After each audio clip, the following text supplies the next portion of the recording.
அஸ்ஸலாமு அலைக்கும். டெய்லி ஒரு ஸ்நாக்ஸ் எபிசோட் 26ல் நாம் இன்றைக்கி பார்க்க போகிறது ஹெல்த்தியான ஒரு கொழுக்கட்டை தான் பார்க்க போகிறோம்.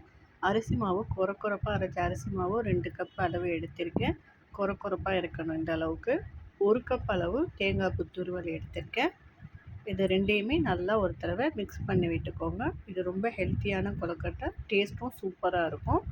இப்போது 1 டீஸ்பூன் அளவு பெருஞ்சீரகத்தூள் கொஞ்சம் கொரப்பாக அரைச்சதை சேர்த்துக்கலாம். ஒரு பவுலில் 1 டீஸ்பூன் அளவு உப்பு, 1 டேபிள் ஸ்பூன் அளவு சர்க்கரை சேர்த்து கொஞ்சமாக தண்ணீர் விட்டு இதை நல்லா கலக்கி விட்டு அந்த மாவில் சேர்த்துக்கோங்க. இந்த கொழுக்கட்டை வந்து லைட்டாக இனிச்சிக்கிட்டு சூப்பராக இருக்கும். இந்த கலக்கின தண்ணியை அதில் சேர்த்துட்டு நல்லா மாவு பெசரி விட்டுக்கலாம். வேணுங்கிற அளவு தண்ணீர் சேர்த்து கொழுக்கட்டை பதம் வர வரைக்கும் மாவை பிணைஞ்சிக்கலாம். இது கொரப்பாக இருக்கிறதுனால மாவு பிணைஞ்சிட்டு கண்டிப்பாக 10 to 15 நிமிஷம் இதை அப்படியே ஊற வைக்கணும். பாருங்கள், இப்போ இந்த பதம் கரெக்டாக இருக்குது. இப்போது ஒரு மூடியை போட்டு வச்சிடலாம். இது நல்லா ஊறி வரட்டும். கொரப்பான மாவில் நீங்கள் செய்யும் போது தான் கொழுக்கட்டை வந்து வெந்து வரும்போது உள்ளே நல்லா சாஃப்டாக இருக்கும். நீங்கள் நைஸான மாவு எடுத்திங்கன்னா கொழுக்கட்டை வந்து ரொம்ப கட்டியாக போயிடும். நான் அது ஊறட்டும். இப்போ வந்து ஒரு இட்லி தட்டில் நான் நெய் தடவி வச்சுக்கிறேன். இட்லி சட்டிலையும் தண்ணி வச்சுட்டேன். தண்ணியும் நல்லா கொதி வருது.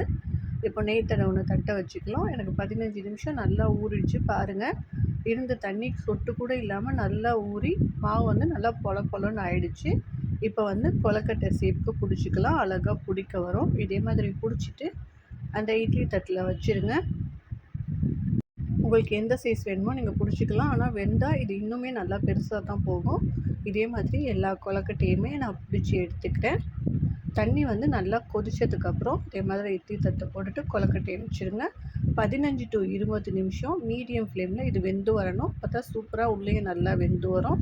எனக்கு நல்லா வெந்து வந்துருச்சு. இதை கீழே இறக்கி வச்சுட்டு ஆற விட்டுட்டு சாப்பிட்டு பாருங்கள். சூப்பரான தேங்காய் பூ அரிசி கொழுக்கட்டை ரெடி ஆகிடுச்சு.